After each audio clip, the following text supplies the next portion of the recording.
Hello, dear friends. Welcome to another Spiritist magazine program here at Kardec Review. I hope you're doing well. It's always an honor and a pleasure to be with you every Tuesday at 8 p.m. Eastern Standard Time.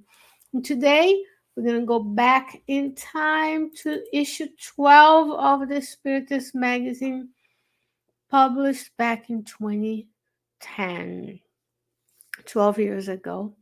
Still very much current. The teachings of Spiritism are timeless, and we will spend time with the spirit Ernest O'Brien today, and his teachings will enlighten us, have us meditate, and allow us to grow as always. Please visit the website spiritistmagazine.org. I'm actually going to pull it up for us here. Spiritist magazine. The Spiritist magazine. I will share my screen with you, and that's what the website looks like. Always good to remind folks to go to the website, to download the app, to share this podcast, to like, to comment, to subscribe, because that's how we use the powers of the Spirit, as Paul did in the book Paul and Stephen. Today's world, the flow of information is using the technology that we have, so we game the system towards the good. The good needs to be proud.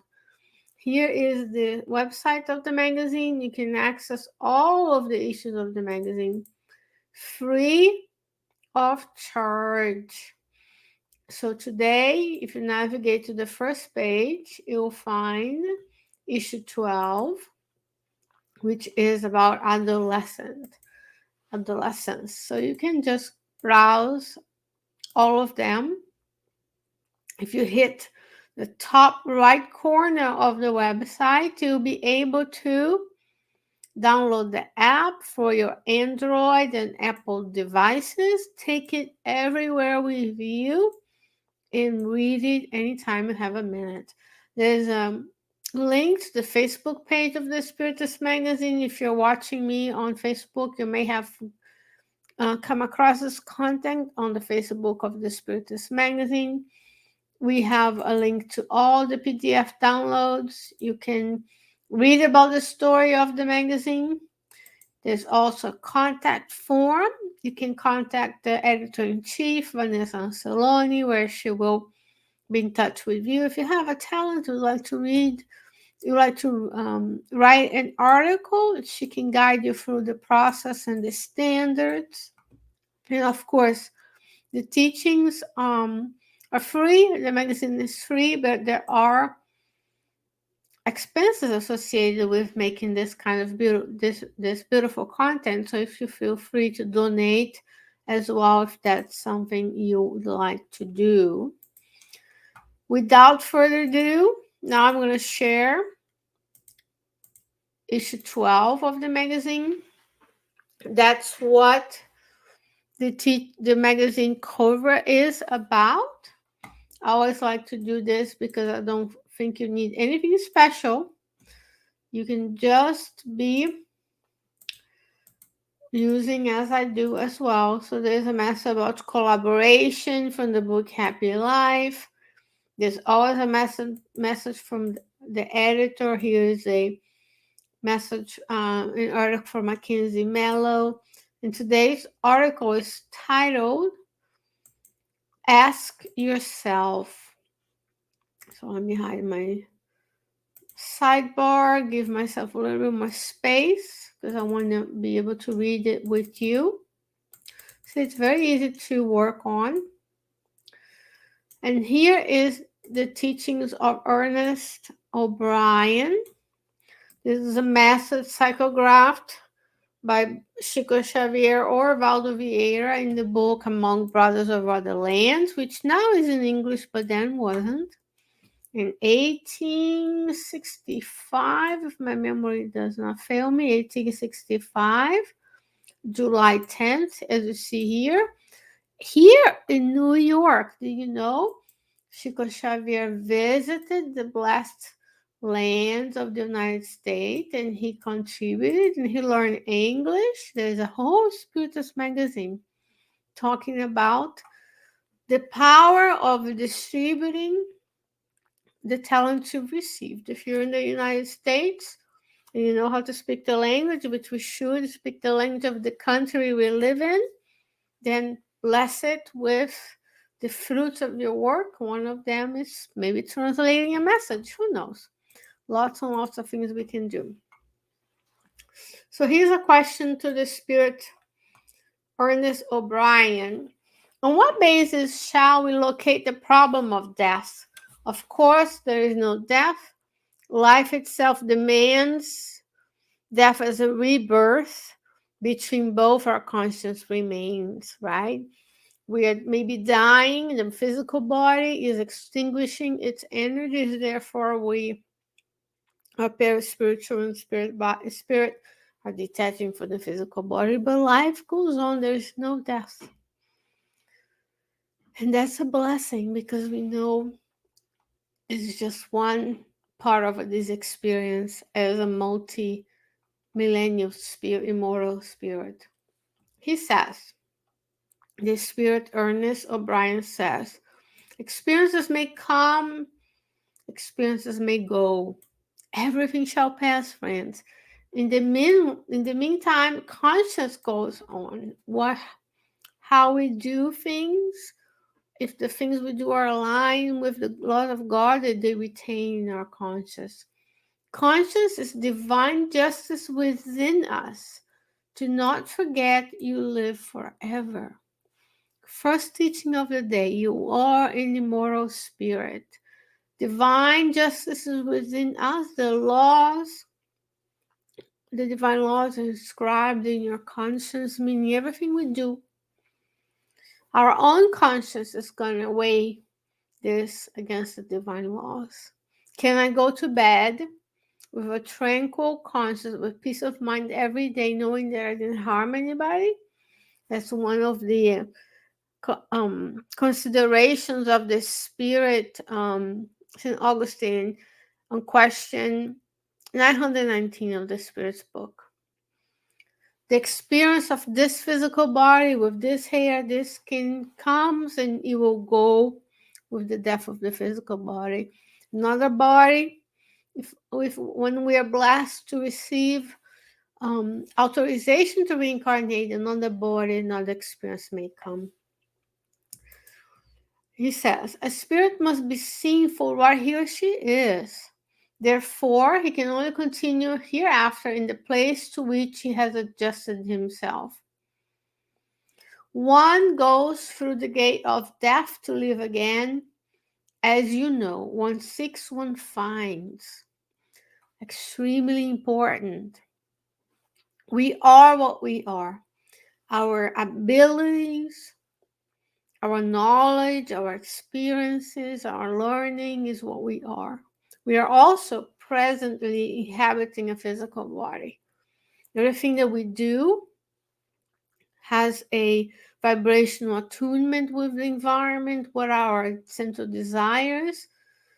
We continue in the afterlife in the place to which we have adjusted ourselves. So whatever you're doing today is what you're going to find in the afterlife. So if we seek goodness, service, will be help in the other side.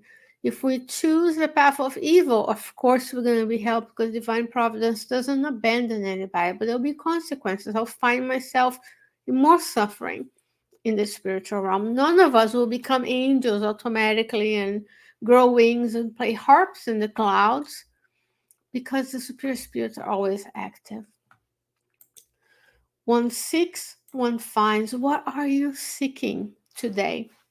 What is the central desire of your heart, as Andrew always would say? What are your thoughts emanating to the world? What is your mind? actively seeking, as in the book For in Life by Emmanuel. We are here together seeking the good, emanating the good around us. Later, you receive happiness in the beyond according to your own deeds now. Again, what we do today are the seeds of the harvest we will sow in the future. Think about this. How many days we go without even knowing of Spiritism, but not leaving the teachings? Life gets so busy, we're unable to think that this could be it. This could be the last day, which we hope we aren't. It isn't. But lots of people are not granted a long life. So let's think about this. Make believe you are on your own plane after death and look over your obligations before you contract them. Each morning, ask yourself, what am I looking for? First of all, hear your conscience. Do not beat about the bush. Each one of us must bow to the truth. What are we looking for? It's a very important concept that many of us don't think about in the daily lives. We just wake up, take care of physical needs, go drive to work, drop off the kids, do things, come back, feed, eat, harass, sleep, repeat. But what are we actually here for? Progressive growth, progression, evolution, getting better at what? Because a lot of us are seeking the physical improvement only. And we are invited today by Ernest O'Brien to have this deeper feeling, a deeper understanding that we are here for more than just the physical needs, because the physical can go at any time.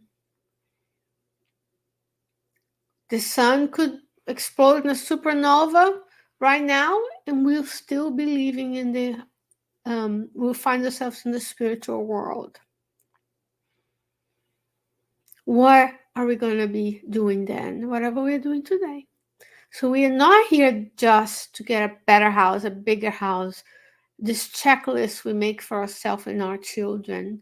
We are here to redress mistakes, to learn, to serve. We learn and we serve and we redress through helping one another in whichever way your life is structured now. What are we looking for? What is our conscience telling you? Yes, I'm tired. Every weekend barbecue, I'm tired. How can I find something else to do? Every weekend, just about me. How can I find something better? Every day, just about me. So that's when we look out and see the true needs of the world around us. What else does he say?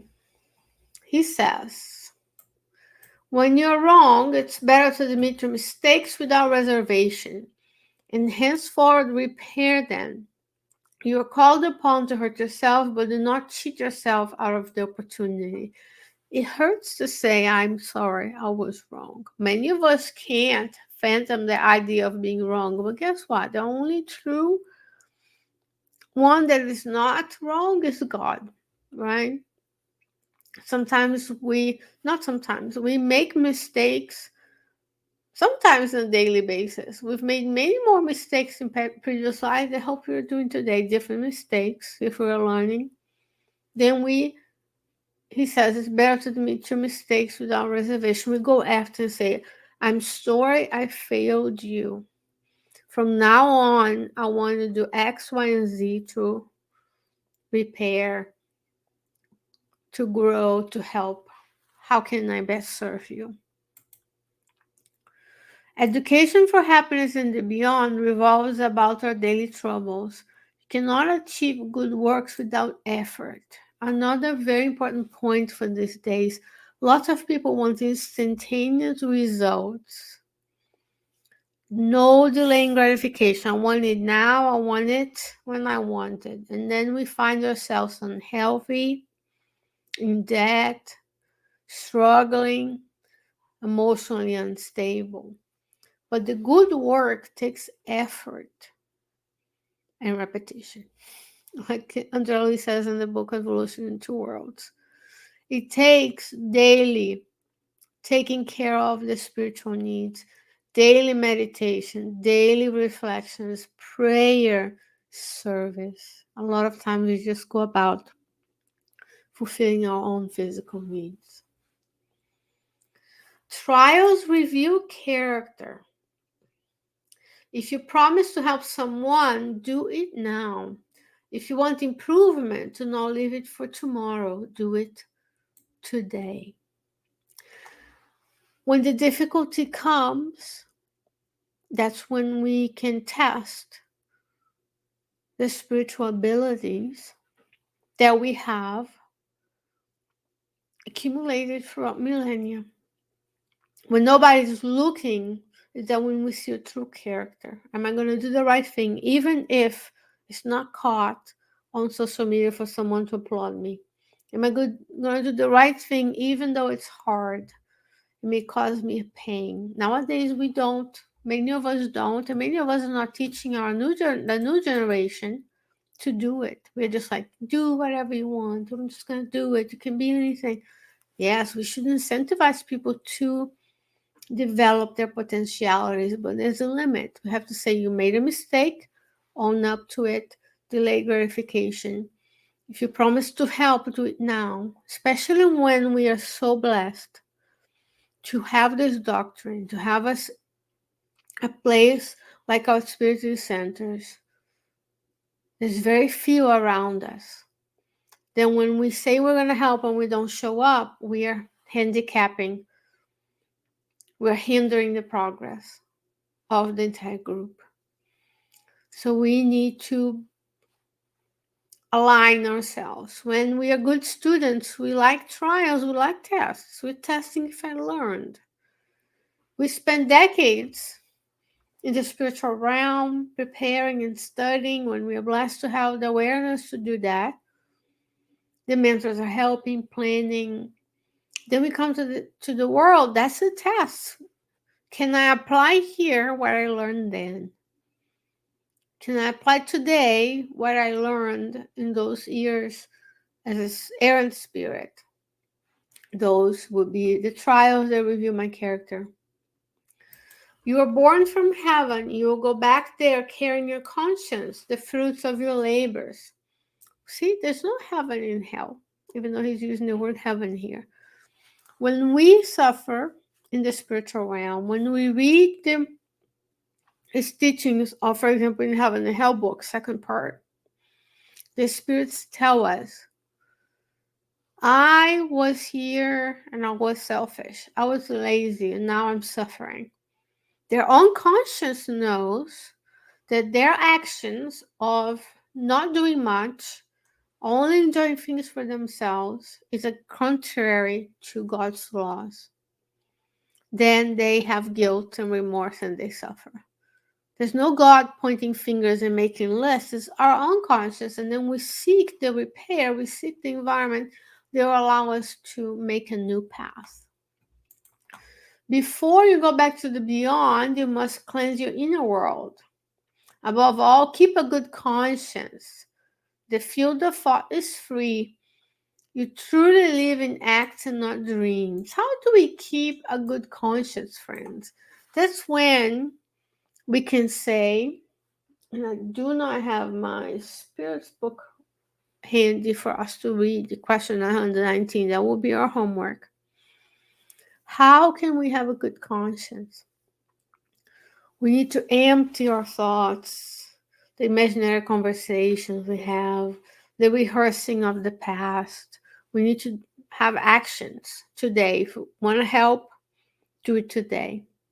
Don't leave it for tomorrow. And then we say, I decided to do X. You go back to the third part of the Spirit's book and you say, how does this decision align with the divine laws? And all of the books, including Gospel according to Spiritism. Did I harm someone? Is this going to harm someone? What is the impact of my action in society? What is the impact of my action in the community? We are living in an area of the world. At least I live in, I'm American and live in the United States. But anywhere you are in the world, the society around us is emphasizing the individual. It's about you, your development, your things, your mine. Then we have to step back and be like, I didn't come here only to fulfill my own needs. We came here to be a part of the whole, to improve together, to serve and get beyond my needs to the needs of others. How do I know this? I go to the book Jesus in the Home. I go to the book Good News. I read the Gospels on the regular Bible Gospels, the Gospel according to Spiritism, and I see that Jesus did not spend his time worried about his own needs. He was always serving. He's always serving. He's serving now. He's doing now for you and I. He's taking care of 8 billion incarnates plus all the spiritual companions we have. Each and every one of us is the caliber of that superior spirit. He made the ultimate sacrifice to incarnate on the earth to show us that it is possible on a time on the earth that was much harder than it is today, with no resources. So let's take a step back and think, can I live with less? The answer is yes. Can I do less busy things and find time for volunteering and service? The answer is yes. If I chose a path of service and a work or a family, how can I serve that purpose? That's how we keep a good conscience. One way of keeping a good conscience, of course. There are 8 billion incarnates, so mainly we want to focus on, are my actions aligned with the laws of God, the divine laws? If they are, I will be able to sleep at night. The physical body will rest, and I will take intelligent sleep. I will be able to serve there as well and receive counseling, be of service, and not dwell on the guilt and remorse that attracts not so pleasant companions. Last but not least, he says, where God is, there is joy. But where God is, there's also responsibility. It's not just about enjoyment. It's not just about rights. Rights come with duty. Ernest O'Brien says, use the gifts lent to you for the good of all. Because when death arrives, you have everything that you gave to others. Here and there, may God's love be seen through you. Look at this beautiful. Use the gifts lent to you. Everything that we have is loan. Everything that we have is temporary. God can take it back in any time. Not only what's given to you, but what's given to you and I for the good of all. Is not for the good of me only, of my family only. That's selfishness. Use the gifts lent to you for the good of all. Because when death arrives, you have everything that you gave to others. So if we die today, died in a sense of physical death, if I don't wake up tomorrow, what have I given to others that I will be able to receive when I discarnate? This should bring pause. I'm not wishing anybody to die. I'm just saying we don't know. What I have is today. What I have is this moment. Some of us know when we're going to die, but the majority does. The majority of us are not going about any responsibility, wasting time with things that are not important, wasting too much time on these guys, watching too many videos that are not improving the life of anybody, and we're forgetting that there's responsibility. And then when we return to the spiritual realm, one more time, and one more lost reincarnation. So let today be the time where we wake up. Let this reincarnation be the one with the powers of the knowledge we have, with the strength of our faith in Christ Jesus, who is at the helm, even though earth has a lot of suffering, but Jesus is at the helm. Nothing happens without God's permission. Let's allow ourselves to leave the old person behind, to birth the new person without inside of us that is of service to everybody. And then we can say, okay, this time, this lifetime, the time that is left, then I will be of service. I will be strong.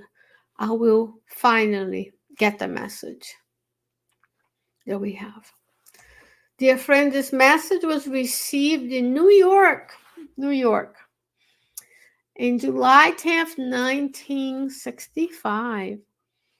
It's in the book Among Brothers of Other Lands. It was already published. Today it's published in English. You can get it from probably from FEB publisher, FEB publisher. And you can read all the other messages received by Chico Xavier and Valdo Vieira while they were traveling through the United States. Remember, Spiritism is universal teachings. It was meant to be the promised consoler to the world. So we have all these teachings that we still have to go through. So I'm going to invite you today to think about what can we do to help one another, to serve one another, to be a good neighbor, to remove our own needs, asking ourselves, how can I love the universal family more so that I can build a better tomorrow starting today? If you are so inclined, I'm going to encourage you to stick around, because at 9 p.m. Eastern Standard Time, or online if you go to the playlists, our dearest Carol Correa will be with you right after this program with the teachings from the third part of the Spirit's book, Divine Laws. So she goes question by question in the Spirit's book with enlightening commentary on the Divine Laws. Wonderful program. So I encourage you to stay. Until then, and after you listen to Carol and you go to bed thinking about the teachings we have received, and you download the Kardec Radio app, the Spiritist magazine, to listen to Kardec Radio and to read the Spiritist magazine, then I hope that you and I can meet again next week. God willing, I'll be back with you. But until then, you stay well, stay safe, and I will see you soon. Bye-bye.